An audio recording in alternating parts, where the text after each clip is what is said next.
Salah satu komponen yang memegang peranan penting demi keberlangsungan pada masing-masing organisasi, tentunya tidak terlepas dari peran bendahara organisasi. Tugas bendahara organisasi tersebut adalah untuk mengelola, menata, mengarsipkan dan juga melaporkan penggunaan anggaran atau keuangan pada masing-masing organisasi. Kedudukan bendahara organisasi tersebut tentunya disesuaikan dengan struktur pada masing-masing organisasi, di mana kedudukan bendahara organisasi secara umum berada di bawah sekretaris organisasi. Meskipun demikian, terkadang juga bendahara memiliki peran atau kedudukan yang sama atau setara dengan sekretaris organisasi.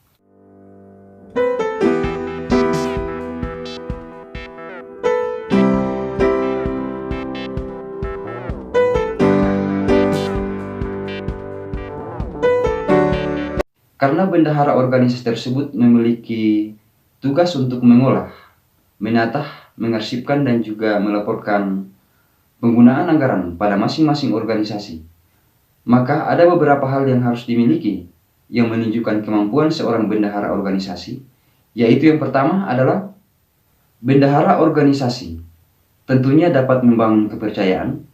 Seorang bendahara organisasi tentunya dapat membangun kepercayaan kepada pimpinan organisasi, terlebih kepada seluruh rekan-rekan yang ada dalam satu organisasi, sehingga proses pelaksanaan kegiatan-kegiatan dalam melaksanakan tugas-tugas keseharian sebagai bendahara organisasi dapat terlaksana dengan baik.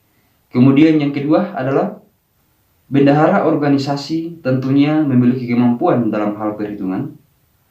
Salah satu persyaratan untuk menjadi bendahara organisasi adalah harus disesuaikan dengan background pendidikan, terutama telah memiliki kemampuan perhitungan.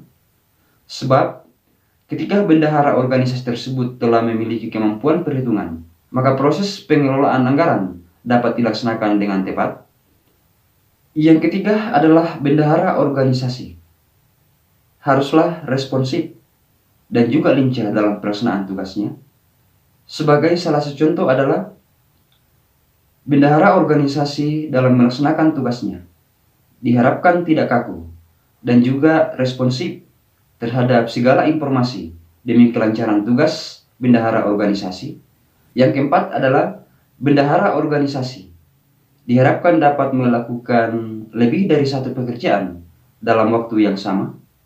Sebagai salah satu contoh adalah ketika bendahara organisasi akan mengerjakan suatu pekerjaan demi kelancaran tugas-tugas bendahara organisasi untuk mendapatkan persetujuan dari pimpinan organisasi.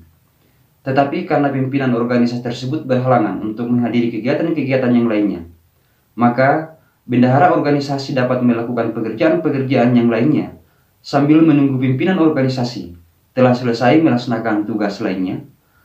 Yang kelima adalah bendahara organisasi diharapkan memiliki kemampuan dalam mengoperasikan laptop atau komputer. Hal ini dimaksudkan untuk mempermudah pekerjaan-pekerjaan bendahara organisasi. Yang keenam adalah bendahara organisasi diharapkan dapat menggunakan dan mengatur waktu dengan baik. Sebagai salah satu contoh adalah bendahara organisasi tersebut diharapkan untuk tidak menunda-nunda pekerjaan yang seharusnya dapat dilaksanakan, sehingga bendahara organisasi tersebut terhindar dari pekerjaan-pekerjaan yang banyak ataukah pekerjaan-pekerjaan yang sangat menumpuk. Yang ketujuh adalah bendahara organisasi tentunya memiliki kemampuan untuk beradaptasi dan juga memiliki kemampuan dalam hal berkomunikasi. Kemampuan beradaptasi dimaksudkan bahwa bendahara tersebut diharapkan lebih mudah untuk menyesuaikan terhadap pekerjaan-pekerjaan bendahara setiap harinya. Sedangkan kemampuan berkomunikasi dimaksudkan bahwa bendahara organisasi diharapkan memiliki kecakapan berbicara untuk membangun komunikasi dengan pihak-pihak terkait demi kelancaran tugas-tugas bendahara organisasi. Yang kedelapan adalah bendahara organisasi tentunya juga memiliki kemampuan dalam hal persuratan.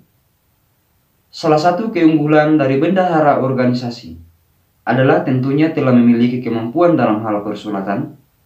Perlu dipahami bahwa tugas-tugas bendahara organisasi tentunya tidak terlepas dari administrasi persuratan, sehingga dengan demikian Ketika bendahara organisasi telah memiliki kemampuan dalam hal persuratan, maka ini akan menunjang kelancaran pelaksanaan tugas-tugas bendahara setiap hari. Yang kesembilan adalah bendahara organisasi. Tentunya mampu secara fisik untuk mengemban dan menjalankan amanah sebagai bendahara organisasi. Yang terakhir yang ke-10 adalah bendahara organisasi. Tentunya telah mampu untuk mempersiapkan dokumen-dokumen pendukung dalam hal pembuatan laporan pengelolaan keuangan pada setiap organisasi. Terlebih, bendahara organisasi tersebut tentunya telah mampu untuk membuat laporan pertanggungjawaban pengelolaan keuangan atau pengelolaan anggaran pada setiap organisasi, sehingga dapat kita melihat bahwa kemampuan atau skill yang seharusnya dimiliki bendahara organisasi adalah kemampuan untuk mengelola, menata, mengarsipkan, dan juga membuat laporan pertanggungjawaban pengelolaan keuangan atau pengelolaan biaya pada setiap organisasi. Oke guys, semoga bermanfaat, dan perkenankan saya menyapa sobat dan teman-teman komunitas tutorial organisasi yang telah mendukung channel ini. Dan bagi sobat dan teman-teman yang baru melihat dan baru berkunjung dan berkerenduan untuk belajar seputaran organisasi, silakan bergabung dengan saya melalui channel tutorial organisasi. Dan jangan lupa untuk mengklik dan menonton salah satu video yang akan ditampilkan di akhir video ini. Salam kompak penuh persahabatan, dan terima kasih sudah menonton.